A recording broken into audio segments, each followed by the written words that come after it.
Wa wulida imamuna radhiyallahu anhu sanata khamsina wa mi'atin, dan dilahirkan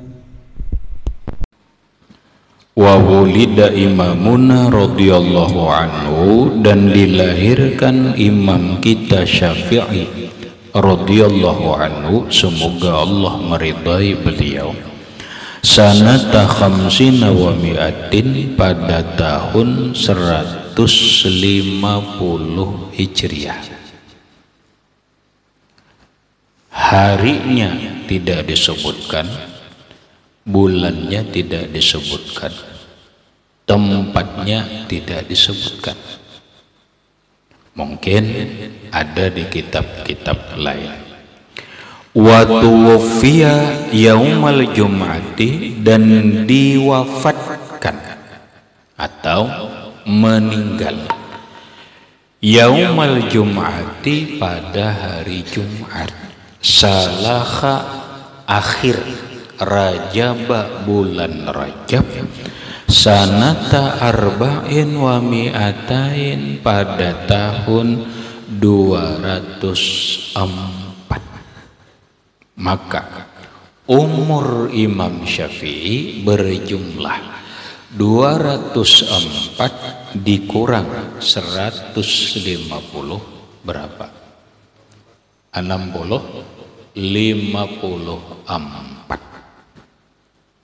Jadi umur Imam Syafi'i itu hanya 54 tahun. Kagum kita dengan umur yang kada sampai umur standar 60, ya kada, seperti yang disabdakan Nabi, a'maru ummati baina sittina wa sab'ina sanatan. Umur umatku itu antara 60 sampai 70 tahun. Berarti ini umur standar. Imam Syafi'i umur 54 tahun sudah meninggal dunia. Berarti mengarangnya di bawah umur standar. Berapa tahun sudah berlalunya Imam Syafi'i? Tinggal kita kurangkan. Sekarang 1444 Hijriah dikurang 204 Hijriah, berapa? 1240 tahun yang lewat. Ternyata kubur Imam Syafi'i masih ada dan diziarahi oleh umat Islam. Di mana kubur Imam Syafi'i? Kubur Imam Syafi'i ada di daerah Mesir. Ada di Mesir. Sekarang diziarahi orang. Sudah ribuan tahun yang lewat. Nah, kita baca di dalam. Walida imamuna radhiyallahu anhu, dan dilahirkan imam kita Syafi'i itu bi Guzzata, di Guzah. Ini sudahlah. Sudah kita baca. Adik, belum? Sudah apa belum? Kamu David lah. Berarti sudahlah. Mari kamu David, mari. David lah. Belum. Rasanya sudah rawat. Sudah. Sampai di mana? Hah? Sampai wantasyara ilmuhu fi jami'il afaq kita. Itulah. Dah. Kita ringkas saja terjemahnya. Imam Syafi'i radhiyallahu an lahir di Guzah. Lahir di Guzah, atau sekarang ini boleh dikatakan jalur Gaza di Palestina. Nah, di sana beliau ada yang mengatakan di Asqalan. Dari Palestina dibawa ke Mekah.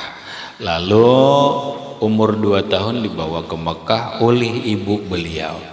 Nah, di Mekah inilah beliau tumbuh berkembang, setahun, 2 tahun, 3 tahun, umur 7 tahun hafal Quran.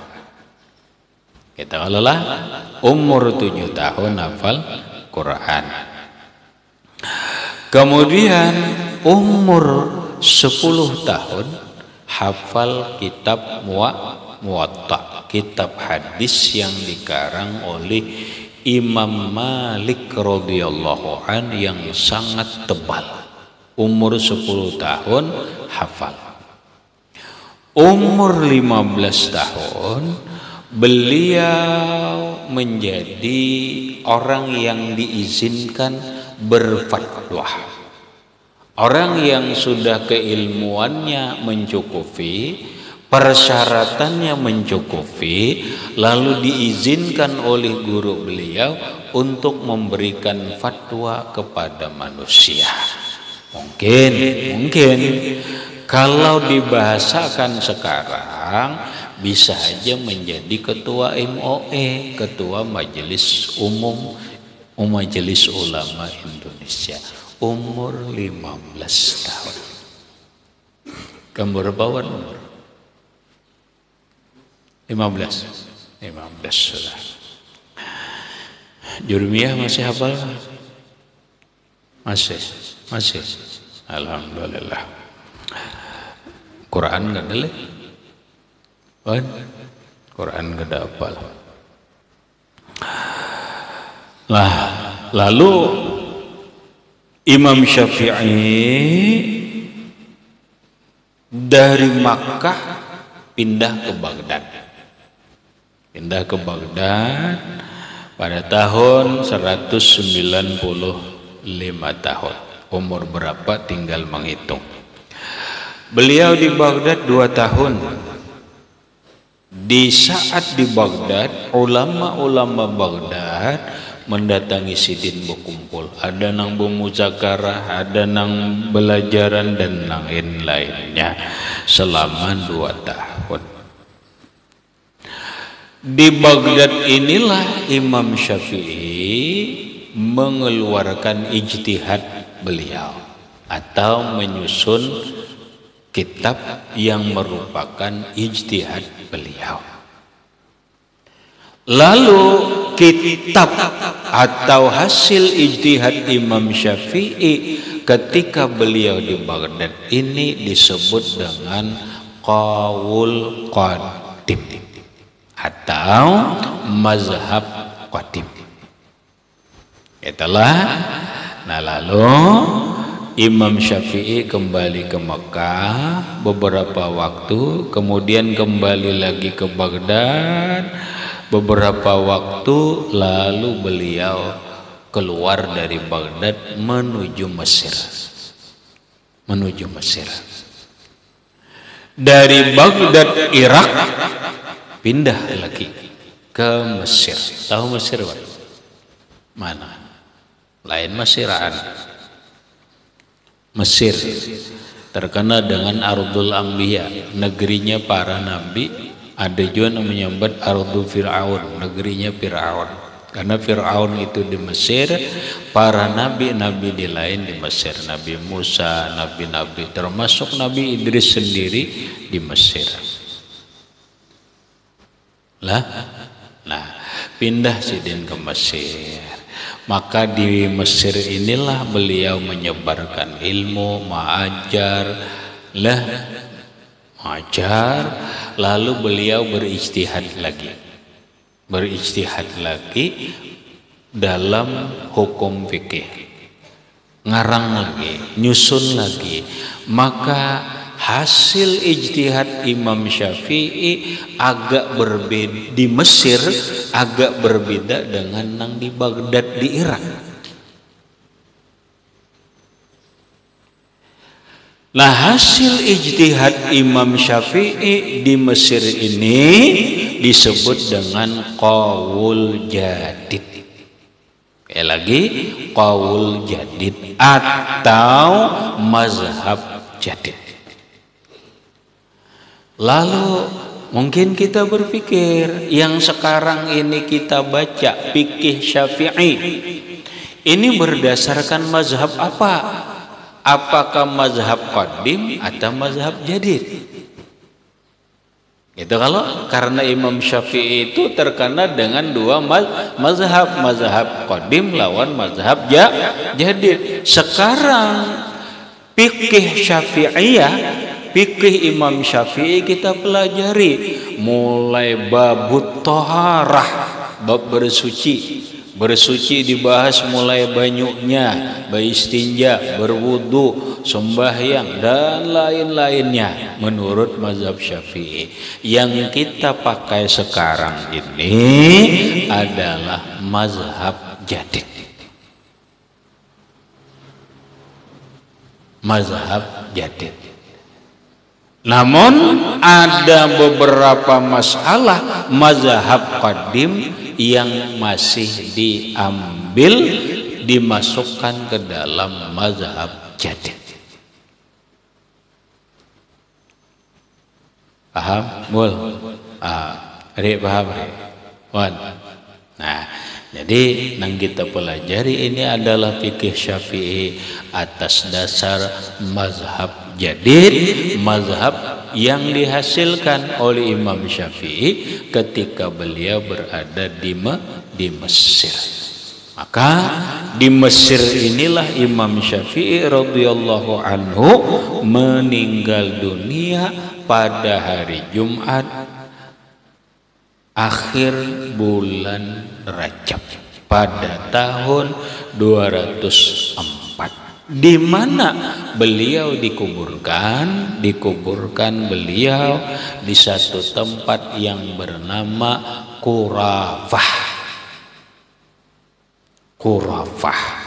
Nah, di sanalah beliau dikuburkan. Kapan? Ba'dal asri, sesudah sembahyang asar hari Jumat.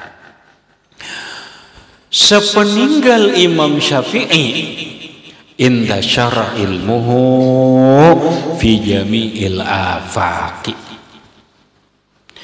Intasyara, menyebarlah ilmuhu Imam Syafi'i fi jami'il afaq, di semua penjuru.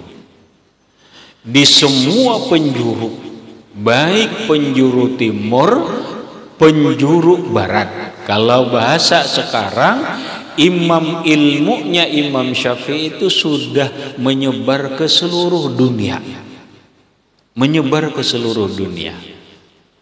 Baik di daratan Asia, di daratan Afrika, ataupun di benua Eropa. Ilmu Syafi'i, Imam Syafi'i tembus menyebar ke seluruh penjuru dunia. Inilah yang diisyaratkan Nabi Shallallahu Alaihi Wasallam, alimun Quraisyun yamla'u tibakal ardi ilman. Itu di bawah, kita baca dulu. Wa taqaddama 'alal a'immati fil khilafi wal wifaqi, dan telah terdahulu atau mendahului Imam Syafi'i alal a'immah, atas para imam-imam yang lainnya, fil khilaf, dalam berbeda pendapat, wal wifaq, dan kesamaan pendapat. Imam Syafi'i mempunyai sikap, lagi yang sikap berani. Namun sikap yang berani itu bukan berarti tidak beradab. Sekali lagi, bukan berarti tidak beradab. Apa sikap beraninya Imam Syafi'i? Beliau berani berbeda dengan guru. Paham? Beliau berani berbeda dengan guru. Siapa guru Sidin? Guru Sidin Imam Malik. Walaupun Imam Syafi'i berguru dengan Imam Malik, namun dalam fikih Imam Syafi'i tidak mengikut Imam Malik. Tetapi Imam Syafi'i berijtihad sendiri, mengistimbat hukum, menyimpulkan hukum sendiri. Lalu kesimpulan hukum Imam Syafi'i banyak berbeda dengan Imam Malik. Apakah Imam Syafi'i durhaka dengan guru? Tidak. Kenapa? Karena ini wilayah keilmuan yang diperbolehkan. Dan Imam Syafi'i bukan serta-merta. Bahasa kita beizin juga lawan guru. Beizin juga lawan guru. Beizinnya kada bebelakangan. Yang namanya izin, beizin itu musyafahah, datangnya langsung. Beizin bukan berarti sambil buka. Dengaran beizin itu datangi bujur-bujur, minta izin, minta restu bujur-bujur. Itu yang namanya punya adab. Lah, sekali lagi itu yang namanya punya adab.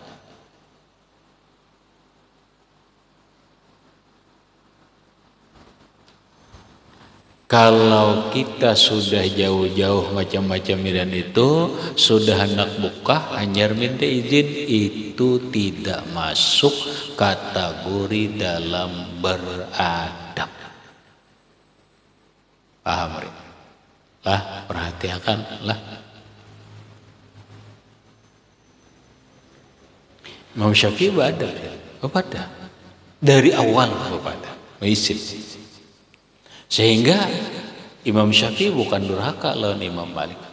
Sidin ada kaidahnya, ada sesuai ketentuan-ketentuan yang diatur dalam agama. Walaupun keberanian Imam Syafi'i tersebut membuat kecewa sebagian orang. Itu manusiawi. Tidak manusiawi. Karena manusia kadang-kadang ada punya rasa kecewa. Siapa yang kecewa? Yang kecewa itu adalah murid-murid Imam Malik nang lain. In bahasa kita, Imam Syafi'i akan dilidik. Oh, kayak ini kah ikam berbeda lawan guru. Pemintarnya kalau ikam ini pada guru, mungkin bisa kayak itu. Jangannya bahasa kita jadi. Oh, pintar-pintar ikam pada guru. Ya kan? Nah, sampai zaman dulu pertentangannya itu, kekecewaannya itu ada yang mengungkap terang-terangan.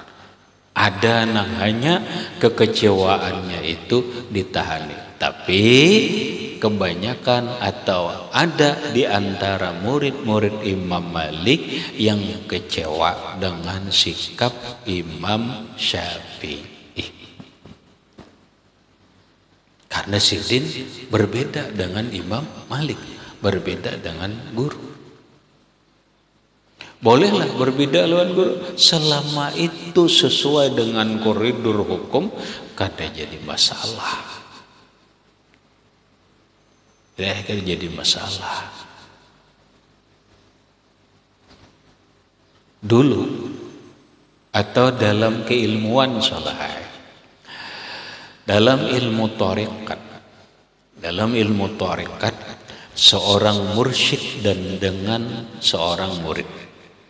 Dalam ilmu tasawuf ketarikatan, seorang murid wajib tunduk dengan gurunya. Ketundukan seorang murid nang hibat terhadap gurunya kayak ini, nyatakan. Ketundukan seorang murid lawan gurunya nang paling hebat, yaitu kal mayyit bainal ghasil. Itu nang paling hebat. Seperti orang mati di hadapan tukang mandikan atau tukang mandi. Yuqallibuhu kaifa syaa. Orang pemandian orang mati lah nang membulak-balik, mengucik, menggusuk lawan si mayit ini sekehendak dia tanpa ada protes dari si mayit. Yalah, orang memandi orang mati itu terserah kalau digusuk, dibulak-balik, disabuni, di apa. Adalah protes mayit, adalah. Kada pernah. Begitulah seorang murid, gurunya nang maatur, yuqallibuhu kaifa syaa atau kaifa yasha. Guru nang membulak-balik dirinya, maatur ikam begini.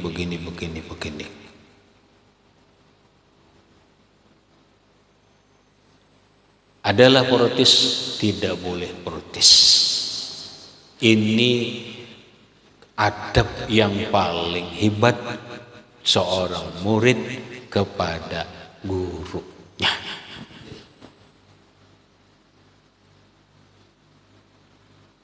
Nah, kita tahu sekalipun begini dalam ilmu tasawuf, apa memang semuanya berbeda pendapat?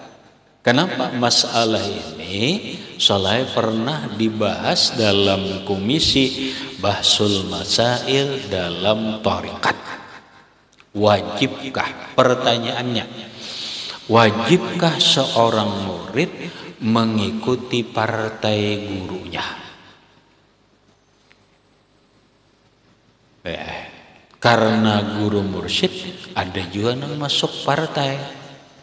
Jika ada yang masuk ke partai berwarna kuning, ada yang masuk ke partai berwarna hijau, ada yang masuk ke partai berwarna merah, dan yang lain-lain. Lalu si murid bingung, apakah si murid ini wajib mengikuti partai gurunya sebagai bukti ketaatan murid kepada guru?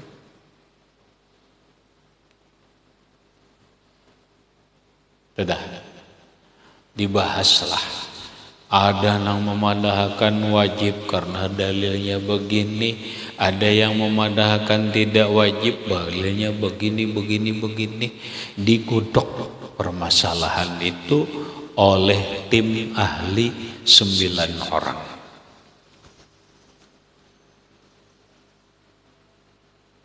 Salah. Tim ahli 9 orang ini berkesimpulan bahwa seorang murid tidak wajib mengikuti partai gurunya. Tapi sekali lagi, ini namanya pilihan politik. Paham? Seorang murid tidak wajib sama, tidak wajib menurut gurunya dalam pilihan politik. Baik pilihan partai, itu anggota DPR, baik pemerintah, calon pemerintah daerah, bupati, wali kota, gubernur, ataupun presiden. Si murid tidak wajib mengikuti pilihan politik gurunya. Sehingga bila murid kada sama, tidak berdosa. Bila murid tidak sama, tidak dikatakan durhaka. Bila murid tidak sama pilihan politiknya, tidak disebut tidak beradab menurut hasil fatwa Muktamar Thariqat An-Nahdiyah Al-Mu'tabarah, karena aku masuk dalam komisi itu. Hasil tim perumus disidang pelinukan dengan seluruh ulama, disimpulkan tidak wajib. Sekali lagi, ini pilihan politik.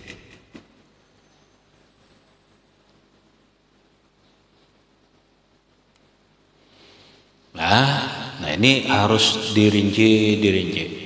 Tapi seandainya si murid ini mentotalkan dirinya, pokoknya aku apapun umpat guru, karena aku ini mayit, guru tukang mandi, tasarah aja. Tukang mandi itu yukallibuhu kaifa yasha, dia membolak-balik si mayit, menggusuk, membersihkan seperti apapun yang dia inginkan, tapi tujuannya adalah untuk kesucian.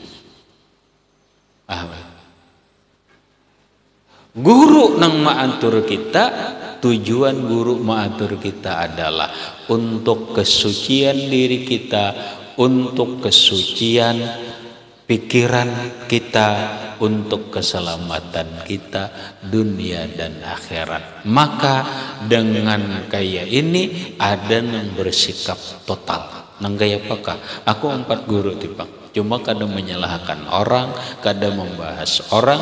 Aku 4 guru karena aku mayit, guru nang tukang mandi.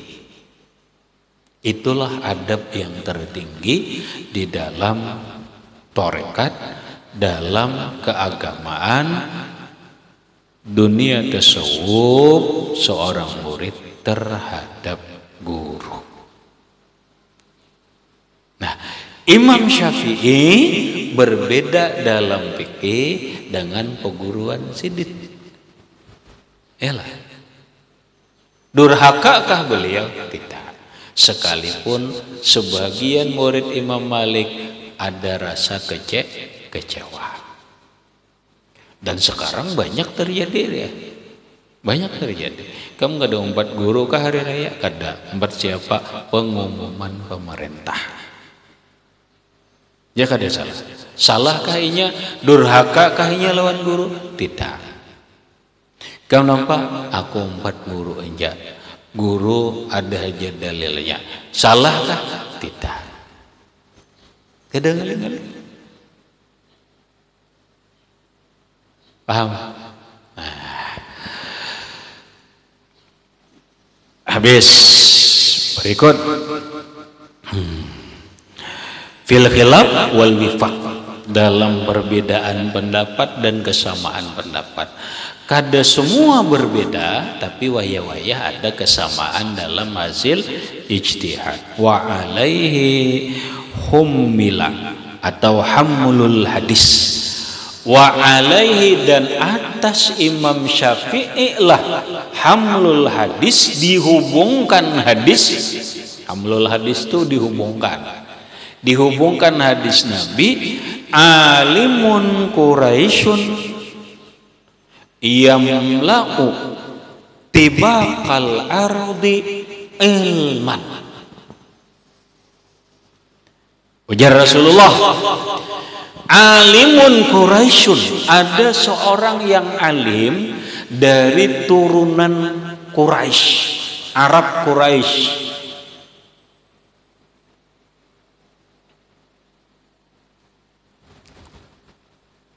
Yamla'u tibaqal ardi, yang memenuhi penjuru bumi, ilman, ilmunya.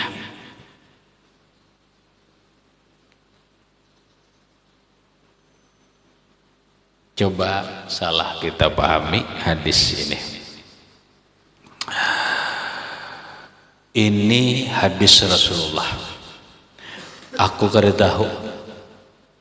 Soalnya martabat hadis ini kada tahu. Kenapa? Karena kita belajar oleh martabat hadis. Belajarlah. Sahih, hasan, dhaif, musalsal, munqati, dan seterusnya. Kini kada dikisahkan.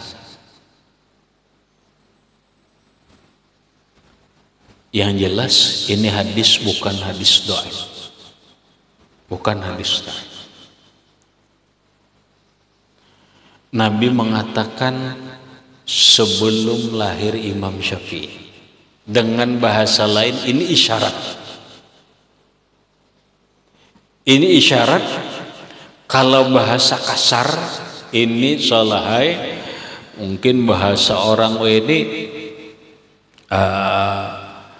Ya sudah, kita bahasa agama aja. Ini adalah mukjizat Nabi. Bahasanya ngarannya ikhbarun bil mugayyabat. Nabi menghabarkan sesuatu nang jauh belum terjadi, sekian tahun hanya terjadi. Bukan meramal. Ini bukan ramalan. Rahmatnya ini bukan ramalan, tapi namanya ikhbarun bil mugayyabat. Nabi menghabarkan yang gaib, sesuatu yang belum terjadi saat itu dan akan terjadi sesudah sekian abad, sekian ratus tahun. Ternyata terjadi. Inilah yang dipadahkan Nabi. Napa ujar Nabi? Ujar Rasulullah, alimun Quraisyun. Ada orang alim turunan Quraisy. Orang ini alim je Nabi. Dan orang ini turunan Quraisy. Paham Rahmat? Artinya apa? Dia bukan turunan Abu Bakar Siddiq, dia bukan turunan Umar bin Khattab, dia bukan turunan Utsman bin Affan. Ribuan suku, ribuan suku yang ada di Jazirah Arab, namun suku yang paling mulia itu adalah suku Quraisy. Rasulullah itu terlahir dari suku Quraisy. Dari suku Quraisy ini ada yang disebut dengan Banu Hashim, turunannya Hashim. Ada yang disebut dengan Banu Muthalib, turunan Abi Thalib atau Abdul Muthalib. Banyaklah turunan. Jelas ini suku Quraisy. Siapa orangnya nang alim ini?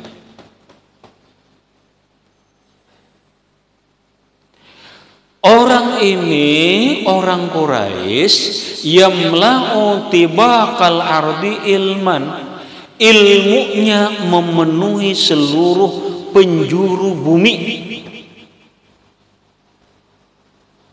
Ilmunya itu ya Nabi karena memenuhi seluruh penjuru bumi. Ternyata di zaman sahabat kedada, zaman tabi'in kedada. Begitu Imam Syafi'i lahir, ditelaah oleh para ulama. Pahamlah? Telaah para ulama. Ujar para ulama, ini orangnya nang dipadahkan Nabi itu nih orangnya Imam Syafi'i.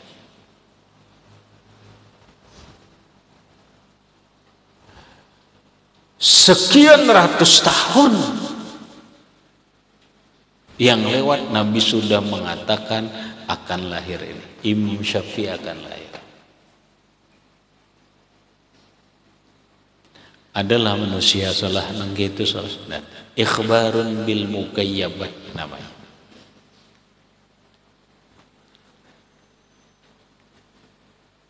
Jadi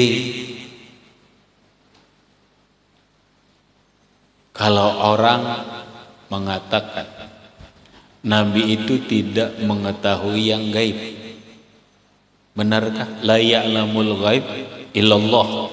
Tidak ada yang tahu yang gaib itu kecuali Allah.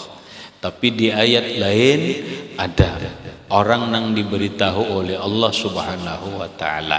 Nabi bagian orang yang diberitahu oleh Allah dengan hal-hal yang gaib. Buktinya ya ini. Nabi sudah menyambat karena lahir nih seorang yang alim dari suku Quraisy, ilmunya memenuhi penjuru bumi. Siapa? Imam Syafi'i. Berapa tahun? Salah.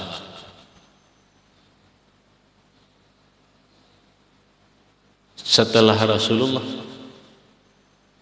Berapa tahun? Salah. 200 tahunan loh, kurang lebih 200 tahunan.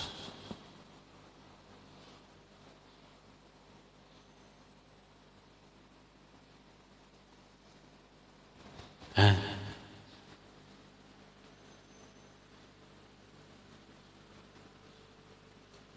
Ilmunya Imam Syafi'i meliputi atau memenuhi seluruh penjuru dunia. Dunia ini ya tadi Asia, Afrika, benua Eropa, salah. Imam Syafi'i, ilmu Imam Syafi'i sampai ke anduhum. Ini pikiran. Imam Syafi'inya di Baghdad, di Mesir, tapi ilmunya sampai ke anduhum. Ilmunya Imam Syafi'i sampai ke ujung tanah. Iyalah.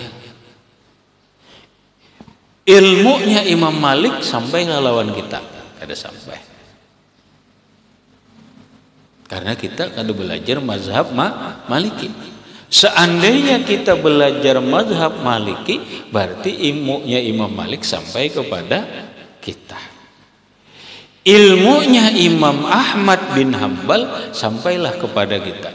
Kada. Karena kita kada mempelajari mazhab Hambali.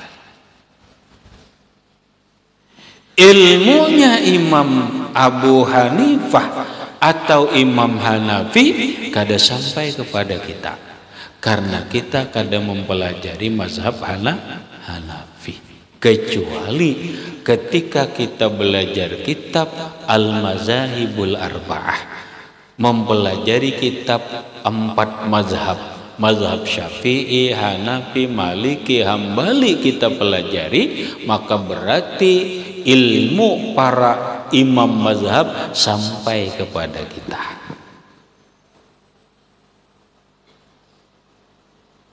Paham? Nah, disinilah kamu akan melihat. Coba kita lihat fakta.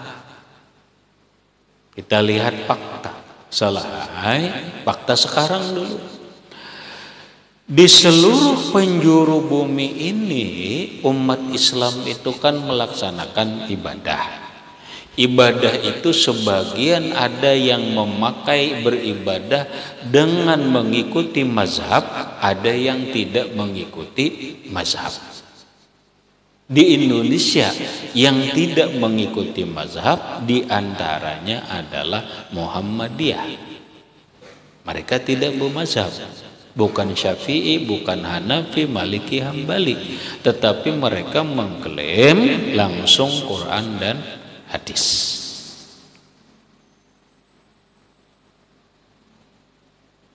Nah, sementara di belahan dunia ini umat Islam itu cara beribadah dan terkait hukum Islam lainnya kebanyakan adalah bermazhab.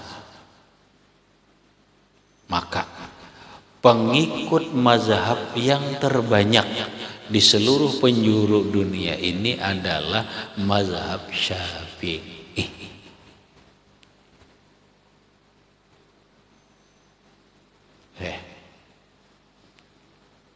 Nah, tinggal kita melihat, merinciakan Jazirah Arab nang mazhab Syafi'i ini negara mana-mana. Benua Afrika nang bermazhab Syafi'i ini nang mana-mana. Di benua Asia ini nang bermazhab Syafi'i di mana-mana. Nah, tinggal kita melihat, oh ternyata ilmunya Imam Syafi'i itu yamla'u tibaqal ardi. Benar sadaqa Rasulullah sallallahu alaihi wasallam ala maqal. Benar apa yang dikatakan oleh Nabi sallallahu alaihi wasallam, li'annal kasrata wal intishara fi jami'il aqtari lam yahsula fi alimin quraisyin misluhu.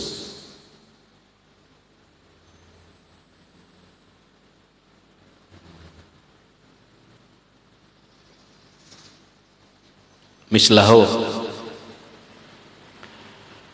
li'annal kasrata, karena bahwasanya banyak, wal intishar, dan tersebar, fi jami'il atar, di seluruh penjuru dunia, lam yahsula, tidak hasil fi alimin Quraisyin, pada seorang yang alim suku Quraisy, mislahu, seperti Imam Syafi'i.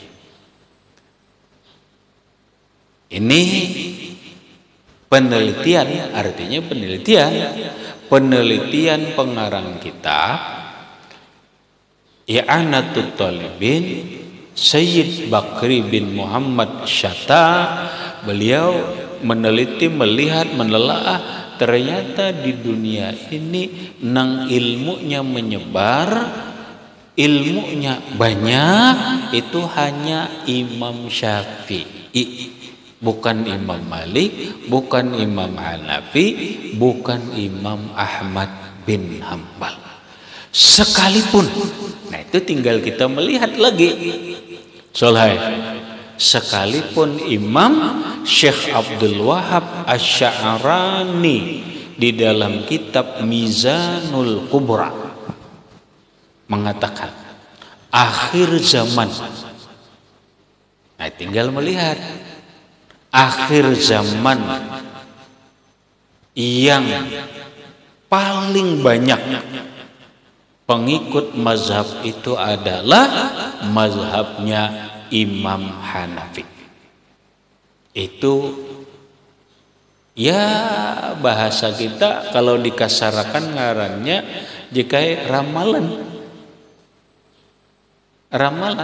ramalannya Imam Sya'rani, pandangannya Imam Sya'rani. Ujar Imam Sya'rani, kaina akhir zaman itu nang paling banyak dari mazhab 4 ini pengikutnya adalah pengikut mazhab Hanafi, yaitu Imam Abu Hanifah Nu'man bin Sabit. Nah, tinggal melihat. Ada ujur, apakah sudah ujur nih? Kalau dilihat-lihat memang mulai orang, bahasa orang ini kasarnya, bahasa saatnya soalnya eksodus, orang banyak berpindah mazhab. Apakah kena berpindah mazhab secara total atau berpindah mazhab kebanyakan dari mazhab itu? Contoh sekarang ini mulailah manusia mengamalkan mazhab Imam Hanafi, yaitu berzakat fitrah dengan duit, belum lagi yang lain-lain. Itu mazhab Hanafi. Mazhab Syafi'i tidak boleh. Begitu juga ketika orang menyerahkan zakat kepada satu golongan dari 8 golongan yang ada di dalam ayat Quran. Sekarang orang mulai banyak mengamalkan mazhab Hanafi, yang mana mazhab Hanafi membolehkan hanya satu golongan. Imam Syafi'i tidak boleh. Imam Syafi'i wajib isti'abuhum, meratakan ke 8 golongan. Itu harus dapat setidaknya minimal 3 golongan yang ada di wilayahnya. Nah, sekarang yang dipakai orang banyak apa? Berzakat kepada satu golongan, yaitu nang ini jika ya orang nang ba'amil orang berzakat loh ikam ikam meja, karena ikam masuk dalam asnafus sanam samaniyah 8 itu ikam terima, tapi seikung aja boleh, tapi ikut dulu mazhab Hanafi, dilajari dulu. Kita mazhab Hanafi, saja aku bertaklid kepada Imam Hanafi dan imam yang lainnya yang membolehkan mengeluarkan zakat mal, zakat kepada satu golongan dari golongan yang 8 karena Allah Ta'ala. Nah, tinggal niat, ambil duitnya, udah sah. Nah, satu golongan. Ini mazhab Hanafi. Sedangkan mazhab Syafi'i kita belajar isti'abuhum, Harus semuanya 8 golongan ini harus dapat.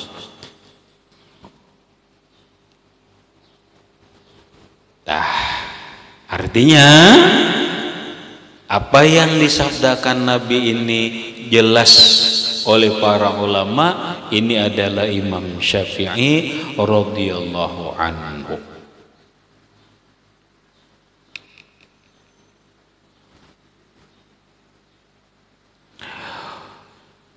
Wa qala al-a'immatu wa minhum al-imamu Ahmad.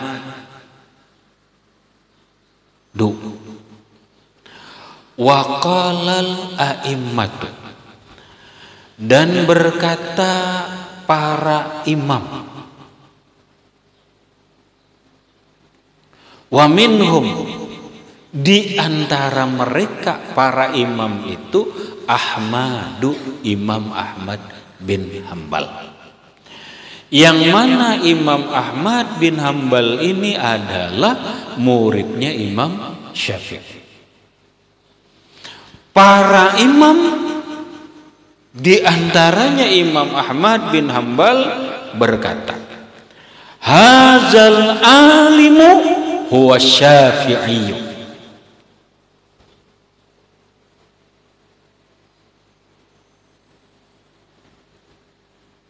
Ini hubungan hadis tadi.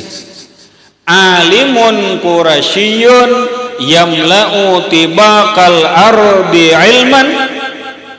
Lalu ujar ulama, di antaranya Imam Ahmad bin Hambal, hazal alimu, ini nang alim, nang apa nang Nabi alim itu toh, huwa Syafi'iyu, yaitu Imam Syafi'i. Paham ya?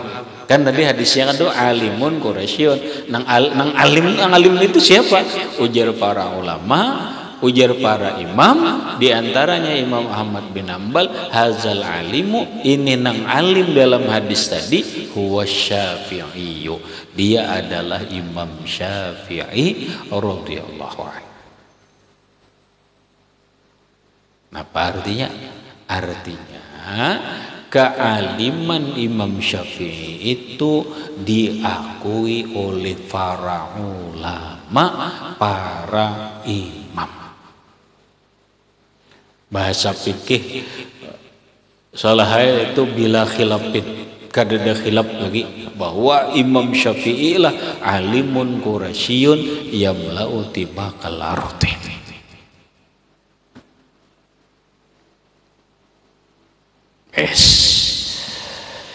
Lalu kelakuan Imam Syafi'i, karena radhiyallahu anhu, adalah Imam Syafi'i radhiyallahu anhu yuqsimul laila ala salasati aqsamin. Yuqsimul laila, membagi akan malam, ala salasati aqsamin, atas 3 bagian. Nah, ini bagian nang mungkin kita kawan nuruti, mungkin tidak, bilanya memang keinginan ada, tekad ada, kawan nuruti. Kenapa? Imam Syafi'i itu membagi malam 3 bagian. Malam itu waktunya 24 jam bagi 3, berarti 4. Yalah, 4. Sulusun lil ilmi, 1/3 untuk ilmu. Gawian malam nih berarti 1/3 untuk ilmu, berarti 4 jam ilmu.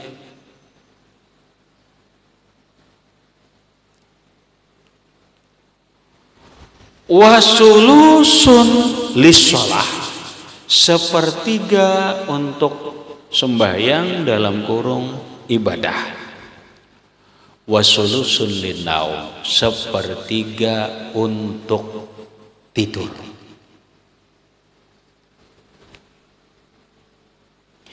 Kita Nyamanakan salah. Kalau 12 bagi 3 berarti 4. Berarti Imam Syafi'i guring dalam semalaman hanya 4 jam. Hanya 4 jam. Hanya 4 jam. Bagi 3 apa? 4 jamnya ibadah, 4 jamnya ilmu.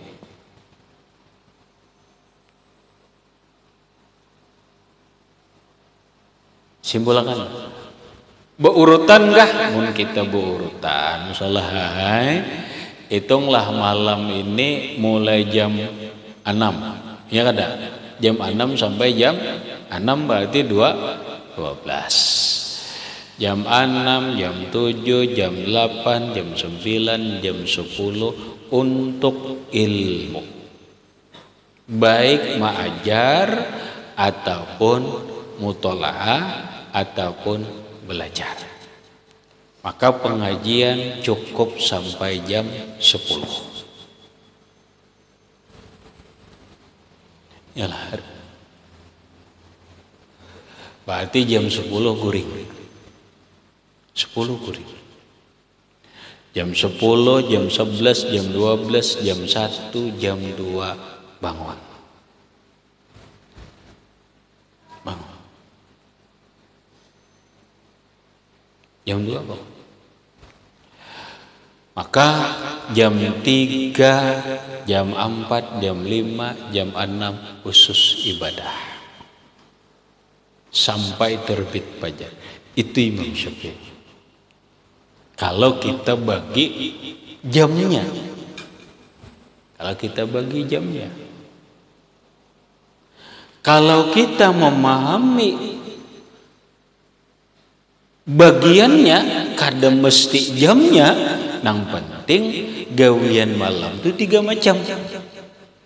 Ayolah, nang penting gawian malam itu 3 macam. Ada hagan guring, ada hagan ilmu, ada hagan ibadah. Masalah persentase banyak guring kah, banyak ilmu kah, banyak apakah? Nah itu kada tahu lagi. Maka kalau kita mengacu dengan perbuatan ini, mau kada mau kita malam 1 ada belajaran. Bila kada belajaran, mutolaah. Bila kada mutolaah, musakarah. Yang penting ilmu. Yang penting ilmu. Nah, kemudian guring. Setelah guring, anyar ibadah. Ibadahnya kada mau lepas, kada mau lepas qiyamul lail, kada mau. Nah terserah. Guring jam 10, jam 11, jam 12, jam 1, jam 2, jam 3, jam 4 bangun. 6 jam. 6 jam. Yalah. Bangun dah jam 4. Kawalah. Qiyamul lail kawalah. Malah ini disebut dengan sulusu akhiril layl. Sepertiga akhir malam. Ibadah sampai subuh. Nah maka gawian kita ilmu, guring, ibadah sepertiga. Kalau kayak ini masih sehat kerja. Kenapa? Karena guringnya kita 6 jam. Jam 11, jam 12, jam 1, jam 2, jam 3, jam 4. 6 jam. Kaina sejam kailulah. Kita disuruh kada kailulah. Kailulah disuruh kada? Sunat kan? Siang sejam. Berarti sehari semalaman guring berapa jam? 7, ini guring sehat. Kita salah. Jadi mau hendak belajaran cukup ingat jam 10, cukup. Di situ guring jam 4 bangun. Jam 4 bangun. siang guring sejam. Ini namanya sehat. Karena nang lewat kita belajar dalam Sabilal Muhtadin, salah satu hikmah kenapa kita sembahyang dalam sehari semalaman 17 rakaat. Iyalah 17 rakaat lah. 4 32. Iya kah? 17. Itu sembahyang isyarat yaksah. Orang sembahyang tuh guring ke bangun nggak? Bangun. Maka diisyaratkan hendaklah umat Islam itu bangun kada guring 17 jam. Sisanya berapa? Sisanya berapa nih? Tuh 7, karena sehari semalaman itu 24. Berarti sisanya tuh 7 jam ini ngarannya guring. Itulah nang pas lah. Bila kita kawak nang kayak ini, berarti kita ittiba'an li Syafi'i, ngikuti Imam Syafi'i, membagi gawian di malam hari dengan 3 macam. Ilmu guring ibadah, ilmu guring ibadah.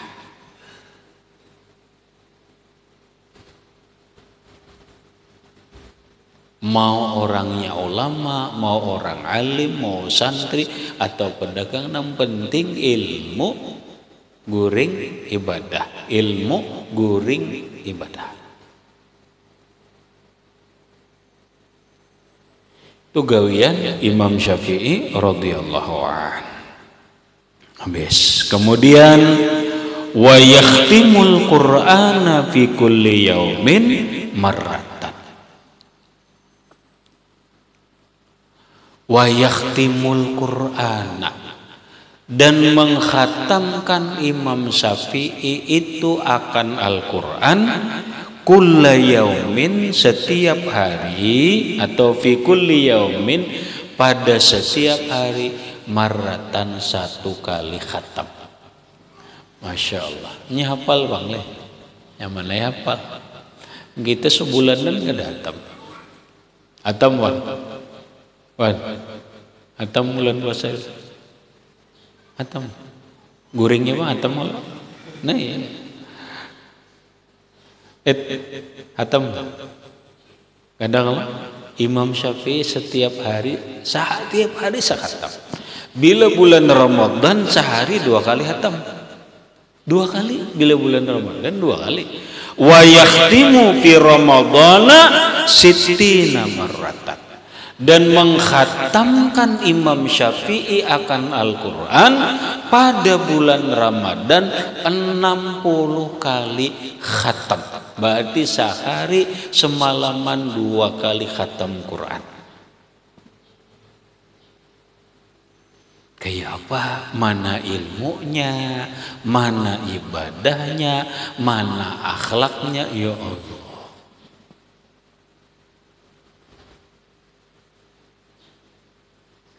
Kullu zalika bisolah, semuanya itu di dalam sembahyang. Imam Syafi'i bila Ramadan sehari 2 kali khatam, dan itu dibaca di dalam sembahyang. Ya Allah, kayak apa jik?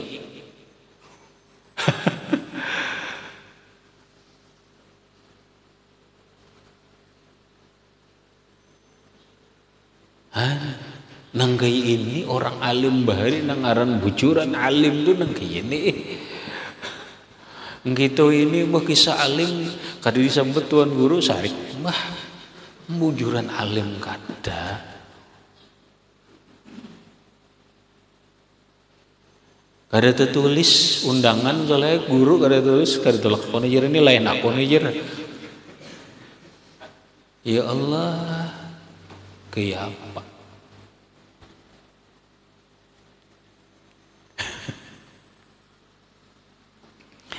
Habis.